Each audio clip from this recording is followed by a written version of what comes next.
Salut à tous, avant de commencer à vous conter l'histoire de deux frères qui se sont un peu trop amusés avec les morts, je vais vous parler d'une chaîne YouTube qui mériterait d'avoir un peu plus de visibilité.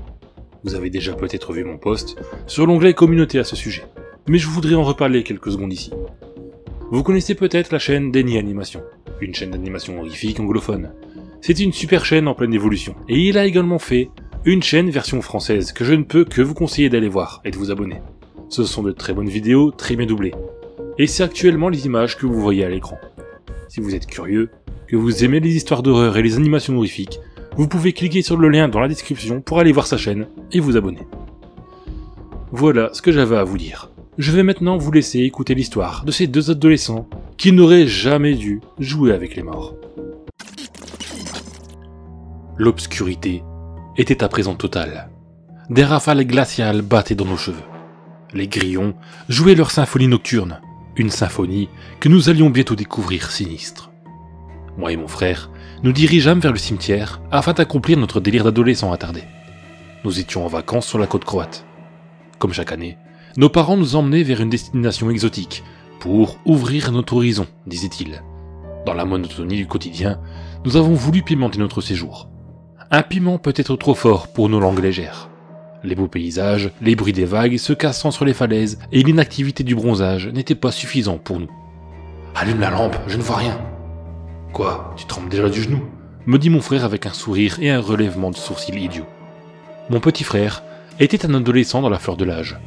Il collectionnait les boutons et la fainéantise des journées improductives.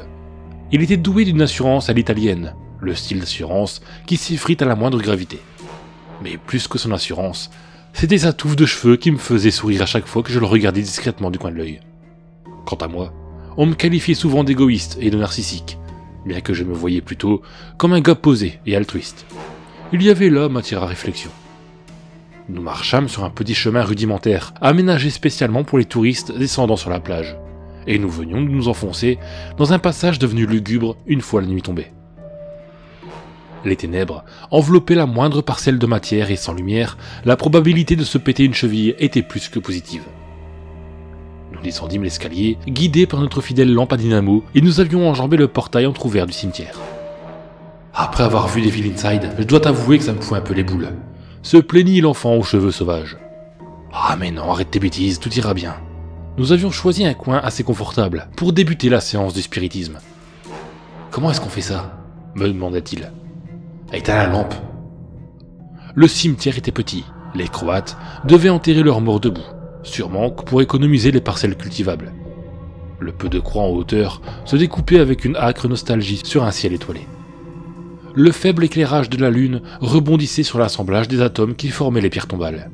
Le vent se levait par intervalles, plus fort, plus puissant, et caressait maladroitement les arbres qui se tordaient dans un craquement sinistre. Des cris d'effroi, des cris qui nous demandaient de quitter les lieux. Un frisson dans le dos. Le plus sincèrement, je voulais en finir au plus vite. Je reprenais du courage, me raclais la gorge et fusais. Ô esprit du vent, de la mer et de la terre, éveillez-vous. Donnez-nous un signe de votre existence, je vous invoque. Le vent s'était quelque peu calmé. Mon frère avait suivi mes recommandations.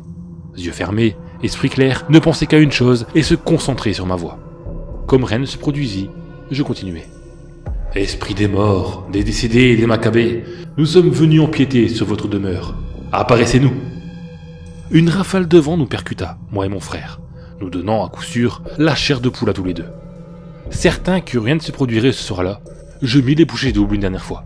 Esprit des corps putrides qui gisent lamentablement dans ce vieux et morne cimetière, je vous ordonne de vous montrer. Moi, humain arrogant, qui a sûrement plus de chances d'être en vie que vous.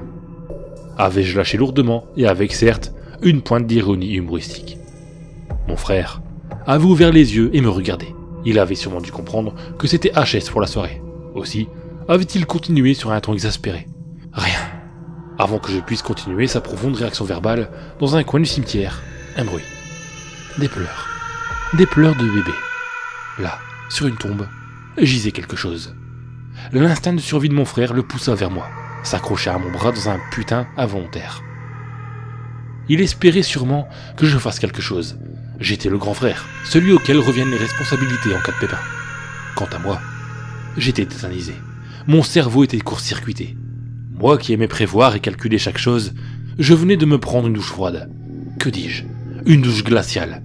Un bain de minuit dans l'océan hivernal.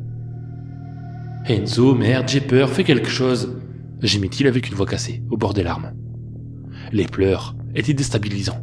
Les pleurs d'agonie d'un bébé, de souffrance, des pleurs de mort, de faim, des larmes qui vous veulent du mal. Je me ressaisis partiellement. Assez, foutons le camp d'ici. Je poussai le petit devant pour lui éviter d'avoir cette intense angoisse que les gens ont quand ils sont accompagnés par la peur, toujours l'impression qu'ils vont se faire saisir par derrière, par une main, ou pire, une chose maléfique. Je tremblais de partout. Mes jambes étaient soutenues par mon instinct de protection familiale.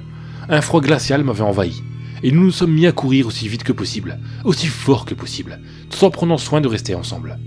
Une fois arrivés à la résidence, nous nous sommes jetés en boule chacun de notre côté, dans le lit commun de la maison où nous habitions. La nuit fut atroce. Les pleurs nous avaient hantés à un long moment. Nous les entendions au loin comme des appels machiavéliques, sadiques, dirigés contre nous. Le lendemain, nous nous sommes pointés sur les lieux du cimetière et nous nous sommes excusés aux morts, dans l'espoir d'avoir leur bienveillance. Nous nous sommes jurés de ne plus jamais les offenser, et nous nous sommes plaints de notre stupidité. Cependant, comme vous vous en doutez, la vie n'est jamais ce que l'on pense être. Après avoir demandé aux parents s'ils n'avaient pas entendu des bruits suspects, nous étions certains que ces pleurs nous étaient destinés. La semaine qui a suivi notre séjour, chaque nuit, entre minuit et 3 heures du matin, les pleurs nous donnaient rendez-vous. Nous n'étions plus que 2 corps glacés par la peur dans notre lit, ne sachant pas nous encourager ou même expliquer notre connerie, nous avions fait une bourde. Les mêmes lamentations provenaient du cimetière inlassablement. Ensuite, la libération, le repos non mérité de 2 curieux. Nous avions espéré qu'en partant de la Croatie, tout cet épisode serait oublié. Nous nous étions trompés. Après la Croatie, notre père voulait faire une halte pour une semaine en Italie, histoire de voir ses concepteurs et régler des détails avec notre future maison en construction. Même scénario. Des pleurs. Avec cependant une légère variation. Le mécontentement de ce fœtus sorti de l'enfer provenait de derrière la porte d'entrée de notre cabane. Nous dormions dans la maison en construction. Les lamentations semblaient s'être rapprochées. Une fois de retour au pays résident, « Pourquoi me quittes-tu » me dit-elle d'une voix cassée. Elle, c'était Yuna, ma petite amie. Son manque de réceptivité ne m'a pas vraiment plu, et je faisais plus de pertes que de bénéfices sentimentaux en sa présence. Alors qu'on venait de discuter pendant Dieu sait combien de temps, elle me posait inlassablement la même question, en boucle, comme dans un jeu vidéo qui plante. Je viens de te le dire, et puis, j'ai ramené quelque chose de vraiment mauvais avec moi. Comme à son habitude, elle me regardait avec des yeux implorants, pour que je lui dise tout. Elle n'avait pas besoin de me le faire savoir, je l'avais deviné. Aussi, me suis-je mis à compter mes péripéties. Tu comprends, cette chose, ce fœtus démoniaque, ce bébé sorti de l'enfer. Il semble m'en vouloir. Il hurle, et pleure, et crie, comme s'il s'étouffait, comme si on l'avait noyé à la naissance, ou délaissé. Ses cris me percent le tympan et chaque soir il est là. Il véhicule la peur, l'effroi. Il est dans ma chambre. Il se rapproche toujours un peu plus. Et je n'ai pas la force de me lever, de le regarder, de le prendre dans mes bras. Il est maléfique, ça se sent. Il m'en veut à moi, tout ce qui lui est arrivé. Il est en colère. Il a la rage et il veut me le faire payer. La seule nuit où j'ai essayé de l'approcher, je l'ai vu, gisant sur le parquet de ma chambre. Une couverture l'enveloppait. L'intérieur était tout noir, sûrement une chose carbonisée. Je n'arrivais à apercevoir aucune forme. Une forte émanation et odeur nauséabonde, un corps brûlé. Et plus je m'approchais, et plus les pleurs augmentaient en intensité. En s'étouffant, il brouillait mon âme, ma vue, mon ouïe, jusqu'à ce que je m'évanouisse de peur. J'étais tétanisé. Et elle me regardait. Elle voyait les cernes sous mes yeux, la dégradation de ma santé mentale. Elle regardait un fou, qui bavait la folie. « Laisse-moi t'aider », me supplia-t-elle. Et je l'avais quitté, sans un regard. Quelque chose au fond me disait qu'il ne fallait pas que j'empire la situation, qu'il était déjà peut-être un peu trop tard. Il était presque minuit, je me roulais en boule dans ma couverture, me tournais face au mur pour être dos à la vision ouverte de ma chambre. Je mordais des dents et je m'apprêtais à encaisser. Je savais qu'il reviendrait, alors j'attendais.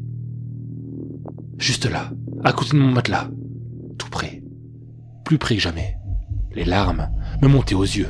J'étais seul, isolé, poussé dans les derniers retranchements de ma propre folie, de ma malédiction, de ma démence. Quand soudain, les pleurs s'étaient arrêtés. Je restais figé dans le noir, plus aucun bruit, et j'étais certain qu'il n'était même pas 3 heures. Que pouvait-il se passer? Ne pas se retourner. Surtout, ne pas se retourner. Ne pas donner un jeu facile au diable. Un petit gloussement enfantin avait surgi de tout près. Des petits bruits de pas, un enfant qui court, un bruit de pieds nus sur le plancher. La peur me gelait l'essence, mon corps était très froid, ma démence devenait corrosive, ma respiration s'accéléra. Une pression sur le lit. Le bambin avait monté sur mon matelas, était debout et me contemplait. Je le sentais. Je sentais sa respiration saccadée. Ses petits yeux noirs me scrutaient. Son sourire carnassier, aux dents pointues. Sa peau carbonisée et les lambeaux de chair qui tombaient sur les draps. Je sentais même ses cheveux brûlés sur un crâne décomposé par le feu et son visage défiguré et ravagé par les flammes. Mon cœur battait à s'en rompre les artères. Il tira sur ma couverture, de ses petites mains charnues et infernalement potelées. Je ne supportais plus le noir, cette présence pesante, étouffante, cette odeur, ces nuits d'effroi, cette existence démente et chaotique. J'enlevai ma couverture. Je me retournai. Et je le vis. Les morts relèvent ce fameux soir où les gens s'amusent et se déguisent, les âmes finissent morcelées, scellées lorsque l'enfant se brise. Horreur, mystère, un vent glacial fait trembler jusqu'en Antarctique. Les gens d'urbaine creepypasta, c'est l'heure du récit fantastique.